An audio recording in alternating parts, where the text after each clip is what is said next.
Bonsoir à vous, merci de suivre Lola Plus TV. Les titres. C'est un coup de filet réussi par les services spéciaux de la lutte contre la drogue et le crime organisé. Près de 200 kg de chanvre indien et de couches ont été saisis et présentés ce jeudi à la presse dans les locaux du Centre. Cette fois-ci, ce sont les femmes qui sont mises en cause.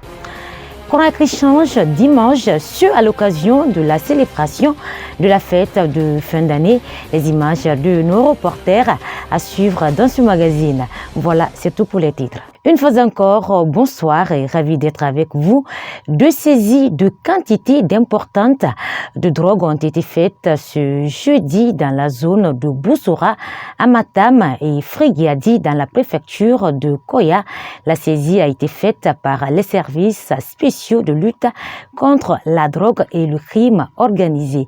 Compte rendu. La substance prohibée composée de chanvre indien et de couche était dissimulée dans des sacs. La quantité de cette drogue s'élève de 200 kg. Lors de la présentation de la substance, le secrétaire général à la présidence chargé des services spéciaux et de la lutte contre le crime organisé précise que c'est ce lundi dernier que la saisie a été faite dans des concessions. La particularité de cette opération, c'est que cette fois-ci, c'est les femmes qui sont mises en cause. Donc c'est un fait très important. Si avant c'était les jeunes garçons, les hommes qui s'évertuaient à ça, aujourd'hui ils changent de technique, ils changent d'opération, ils changent de stratégie pour donner ça aux femmes qui peuvent passer facilement dans nos mailles. Mais heureusement, nos fonctionnaires sont avertis, ils sont attentifs, ils veillent surtout, ils veillent ça au peigne fin.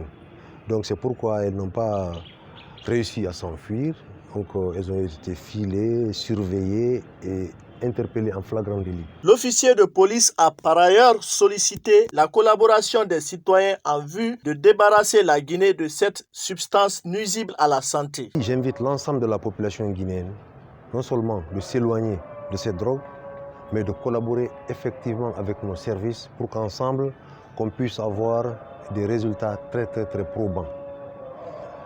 C'est suite à une opération que nous avons menée qui a abouti à la saisie de cette importante quantité de chanvre indien, de cannabis, qui est une matière principale dans la composition de la drogue qu'on appelle couche.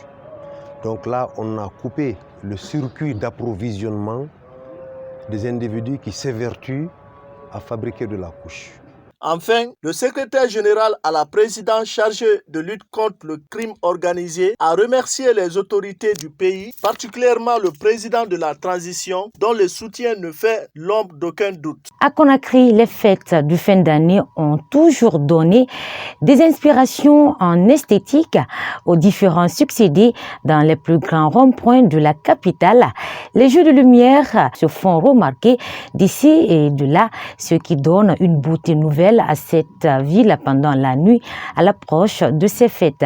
Commentaire Yves Claver-Collier. Comme d'habitude, à l'approche des fêtes de fin d'année, la capitale guinéenne Conakry change de visage en décoration lumineuse. Installés sur les poteaux d'éclairage public, les jeux de lumière font paraître un nouveau regard inhabituel par de nombreux habitants de Conakry. De la première commune de Kaloum, où sont regroupés de nombreux ministères et la concentration des affaires administratives, des grands ronds-points, Amdalaï, Dixine, Bambeto, Bellevue, Matoto et aussi la route de Prince connaissent des installations des jeux de lumière multicolores afin de célébrer ces fêtes de fin d'année 2022. Cette initiative des autorités de la transition guinéenne n'est pas un fait nouveau. Les autres régimes passés ont connu les mêmes décorations lumineuses à l'approche des fêtes de fin d'année, bien qu'il y ait de légères différences par la qualité de ces jeux de lumière. Pendant cette période de ferveur des fêtes de Noël et du Nouvel An, les hommes tout comme les femmes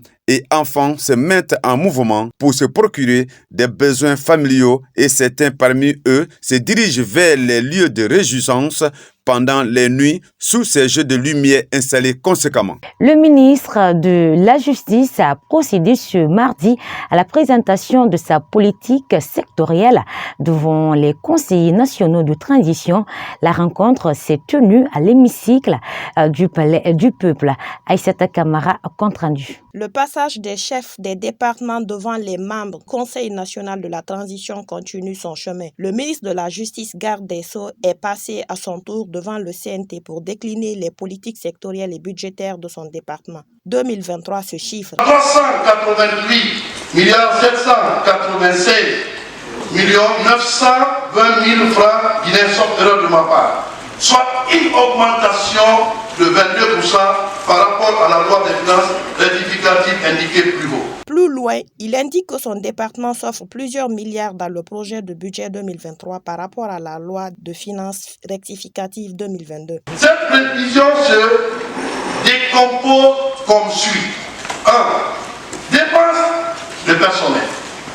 211 milliards 744 millions 704 000 francs guinéens dans le projet de loi des finances 2023 contre un montant de 18 milliards 752 millions 830 et 1307 francs guinéens dans la loi des finances rectificatives 2022, soit une augmentation de 6,1%.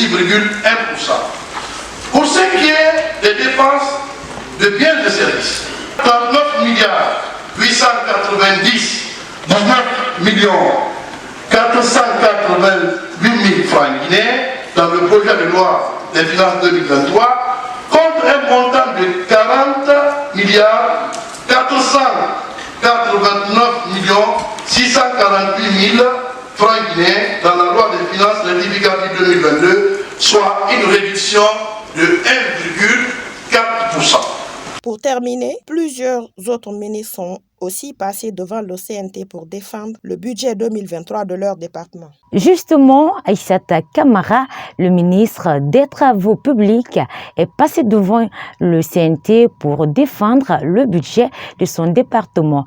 Compte rendu Sékou Camara. Les membres du gouvernement continuent de se relayer devant les conseils nationaux pour présenter les budgets de leurs départements respectifs. Ce mardi, le ministre des Travaux publics a aussi défendu le budget de son département et annoncé les projets programmés pour l'année 2023.